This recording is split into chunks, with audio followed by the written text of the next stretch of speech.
No, I have not yet wished for anything truly significant. I won't give up this opportunity without a fight. Trying not to shut his eyes, he jabbed the white-hot button with his stiff index finger. A skinny old man in shabby clothes appeared.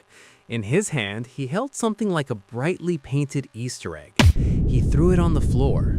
The egg cracked open. With a roar, orange smoke burst out, and the microscopic utilizer instantly sucked the smoke into itself.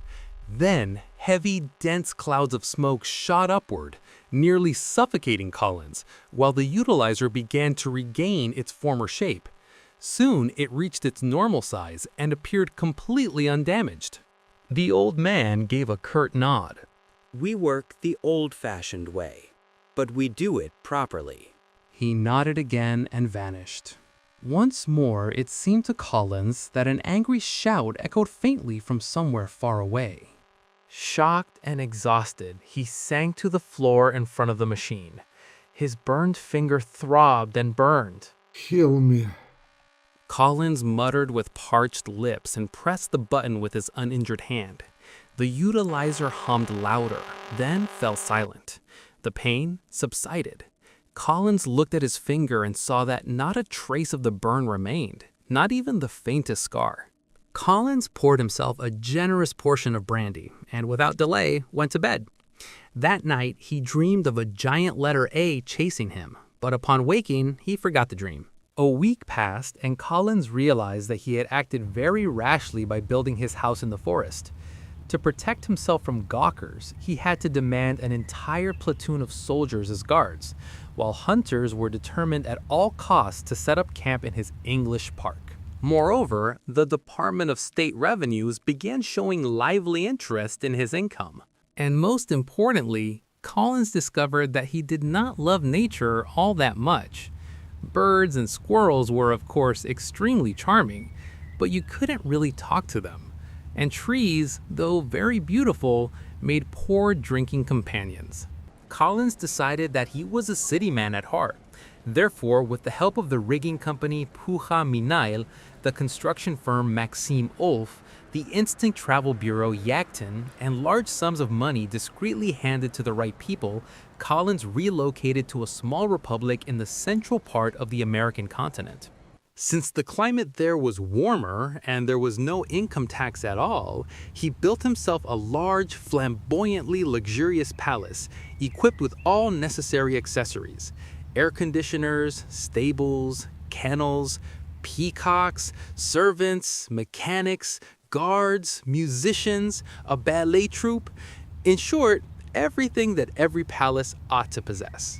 It took Collins 2 weeks to familiarize himself with his new residence. For a time, everything went well. One morning, Collins approached the utilizer, wondering whether to ask for a sports car or a small herd of pedigree cattle. He bent over the machine and reached for the red button. And the utilizer jumped away from him. At first, Collins thought he was hallucinating and even considered giving up champagne before breakfast. He stepped forward and reached for the red button again. The utilizer deftly slipped out from under his hand and trotted out of the room. Collins dashed after it at full speed, cursing the owner and the entire Class A. This must have been the animation Leak had mentioned. Somehow the owner had given the machine mobility, no time to puzzle over it. I just had to catch the machine, press the button and summon the animation control crew. The utilizer raced through the hall. Collins ran after it. The butler, polishing a massive solid gold door handle, froze with his mouth agape. Stop it! The butler clumsily stepped forward, blocking the utilizer's path. The machine gracefully swerved aside, slipped past him, and shot toward the exit like an arrow. Collins managed to leap to the switch and the door slammed shut with a crash. The utilizer took a running start and passed straight through the locked door.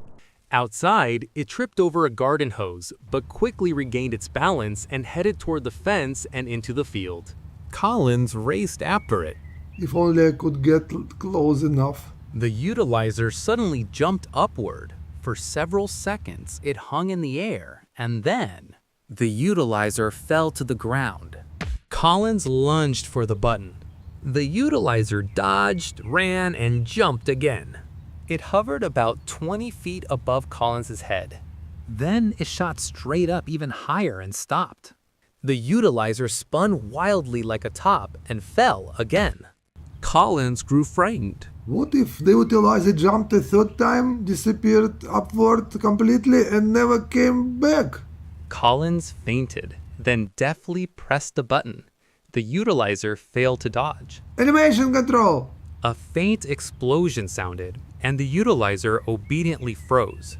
No trace of animation remained. Collins wiped his sweaty forehead. The enemies are drawing closer and closer. I had to hurry while there is still time and wish for something truly grand. Quickly, one after another, he wished for $5 million, 3 functioning oil wells, a film studio, perfect health, 25 dancers, immortality, a sports car, and a herd of pedigree cattle. He thought he heard someone snicker. Collins looked around. There was no one there. When he turned back, the utilizer was gone. Collins stared wide-eyed. The next moment, he himself vanished as well. When he opened his eyes, he found himself standing before a desk, behind which sat the familiar red-faced man. He did not look angry. Rather, his expression was calm and even melancholy. For a minute, Collins stood silently. He regretted that everything was over. The owner in Class A has finally caught me. But still, it was magnificent. Well, you have gotten your machine back. What more do you want from me? My machine? That's not my machine, sir. Not mine at all. Don't try to fool me, mister. You're Class A. You want to keep your monopoly, don't you? Mr. Collins, my name is Flynn. I am an agent of the Citizens Protection Union. It is a purely charitable organization with no commercial goals whatsoever, and its sole purpose is to protect people like you from misconceptions they may encounter along life's path. You mean you don't belong to Class A? You are deeply mistaken, sir. Class A is not a socio-public category, as you apparently believe. It is merely a form of credit. A form of what? A form of credit. We have little time, so I'll be brief. We live in an era of decentralization, Mr. Collins. Our industry, commerce, and administrative institutions are quite widely separated in time and space. The Utilizer Corporation is a very important connecting link. It deals with transferring the benefits of civilization from one place to another, and with other services. Do you understand? Collins nodded. Credit, of course, is granted automatically, but sooner or later, everything must be paid for. This is already sounding unpleasant. Paid for. Apparently, there's not such a highly civilized society after all, as it had first seemed to me. After all, no one had said a single word about payment. Why are they talking about it now? Why didn't anything stop me? They must have known that I was not creditworthy. Creditworthiness is a voluntary matter. It is not established by law.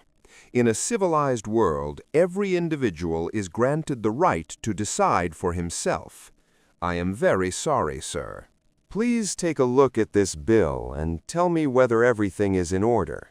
One palace with equipment for 150 million credits. Services of the rigging company Poukh and Minail and the from Maxima of 111,000 credits. 122 dancers, 124 million credits. Perfect health, 888,234,031 credits. Collins quickly scanned the entire bill. The total amount slightly exceeded 18 billion credits. Wait a moment. You cannot demand that much from me. The utilizer fell only my room from nowhere, purely by mistake. I am just about to draw their attention to that circumstance. Who knows, perhaps they will be reasonable. In any case, we can try. There's nothing to lose. Time is up. I wish you luck. Collins closed his eyes.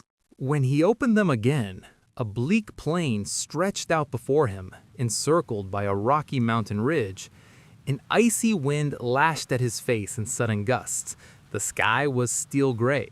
A ragged man stood beside him. Here, What's this? a pickaxe. And over there is the quarry, where you and I, along with the others, will be mining marble. Marble? That's right. There's always some idiot who wants a marble palace. You can call me Yang. We'll be working together for a while. For how long? Do the math yourself. The rates here are 5 to 10 credits a month, and they'll credit them to you until your debt is fully paid. They cannot do this. The Utilizer Corporation must realize their mistake. It was their fault that the machine fell into the past. They cannot possibly not know that. This is all one big mistake. No mistake at all. They have a serious labor shortage. They recruit wherever they can. Come on, the first 1,000 years are hard. After that, you get used to it. The first 1,000 years? I won't live that long. You will. You received immortality, didn't you? Or have you forgotten? And how much did they charge me for immortality at the exact moment they took the machine away from me?